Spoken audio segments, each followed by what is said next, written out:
বাংলাদেশের জনপ্রিয় সঙ্গীতশিল্পী কণা, গানে গানে যিনি ছুঁয়ে গেছেন শ্রোতার মন। গতকাল সন্ধ্যায় এক গণমাধ্যমে খবর আসে ভেঙে যাচ্ছে কণার সংসার। শুধু বিচ্ছেদ নয়, ওই প্রতিবেদনে দাবি করা হয় তার স্বামী গোলাম মোহাম্মদ ইফতেখারের সঙ্গে দূরত্বের পেছনে আছে আরেকজন।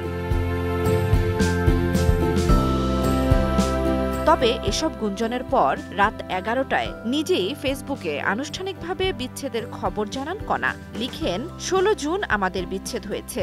দীর্ঘ এই পোস্টে কণা জানান বিষয়টি নিয়ে আর কোনো মন্তব্য করতে চান না।